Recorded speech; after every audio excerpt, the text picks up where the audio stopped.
আপনি কি জানেন পোস্টেট এর সমস্যা কেন হয়? চলুন কারণ জানার আগে পোস্টেট সম্পর্কে কয়েকটি গুরুত্বপূর্ণ বিষয় পরিষ্কার করে নিই। পোস্টেট গ্রন্থি কি, কোথায় থাকে এবং কি কাজ করে? পোস্টেট হলো একটি ছোট কিন্তু অত্যন্ত গুরুত্বপূর্ণ গ্রন্থি। এটি মূত্রথলির ঠিক নিচে অবস্থান করে এবং মূত্রথলিকে চারদিক থেকে ঘিরে রাখে। পোস্টেট এমন একটি বিশেষ তরল তৈরি করে যা শুক্রাণুর সঙ্গে মিশে বীর্যকে সক্রিয় ও গতিশীল করে। এর মাধ্যমেই পুরুষের ফার্টিলিটি, সেক্সুয়াল ফাংশন এবং প্রজনন ক্ষমতাকে স্বাভাবিকভাবে বজায় রাখে।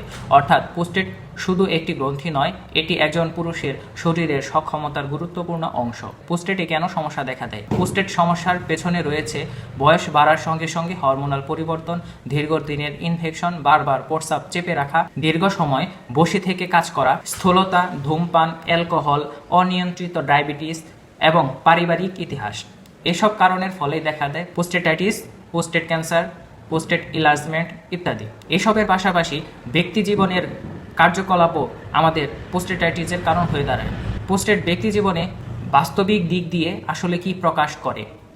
পোস্টেট যেমন একজন পুরুষের পুরুষত্বের প্রকাশ, তেমনি প্রতীকী অর্থে এটি বোঝায় পুরুষত্ব, ক্ষমতা, দায়িত্ব এবং কৃতিত্বের সম্পর্ক। বয়স বাড়ার কারণে এবং চাকরি হারানোর কারণে অর্থনৈতিক, সামাজিক ও পারিবারিক দিক দিয়ে দীর্ঘদিন যদি একজন পুরুষ মনে মনে অনুভব করে আমি আর আগের মতো সক্ষম নই, নিজেকে অপ্রয়োজনীয় মনে করা, আমি পরিবারকে ঠিকমতো চালাতে পারছি না, আমাকে আর কেউ আগের মতো সম্মান করে না, এই দমে রাখা অনুভূতিগুলো শুধু মনে আটকে থাকে না, দীর্ঘদিন চলতে থাকলে শরীর তার ডিজিজ প্যাথোলজি আকারে প্রকাশ করে, যার ফলস্বরূপ দেখা দেয় পোস্টেট সমস্যা।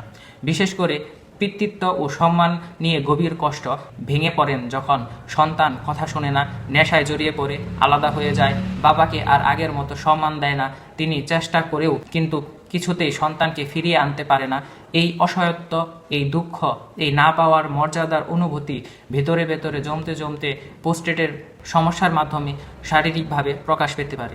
এগুলো থেকে নিজেকে সুরক্ষিত রাখতে এবং শারীরিক, মানসিক ও আধ্যাত্মিক সুস্থতা ফিরে পেতে সবচেয়ে গুরুত্বপূর্ণ এইটা বোঝা যে একজন মানুষের মূল্য কোনো পেশা, পদ ও আয়ের মধ্যে সীমাবদ্ধ নয়, বা শুধু একজন বাবা হিসাবে গড়ে তোলা পরিচয়ের উপর নির্ভর করে না। মানুষের আসল মূল্য ভেতরের মানসিকতা এবং আধ্যাত্মিক গভীরতায় লুকায়িত থাকে। বরং নিজেকে সবকিছুর ঊর্ধ্বে রাখতে শিখতে হবে। এগুলো মানসিক শান্তি আনে এবং সুস্থতার পথে ইতিবাচক ভূমিকা রাখে। নিজেকে শান্ত রাখুন, ভালো থাকুন, সুস্থ থাকুন। লোভ, লালসা, অহংকার, হিংসা ও বিদ্বেষ মুক্ত জীবন গড়ুন। ধন্যবাদ। আসসালামু আলাইকুম।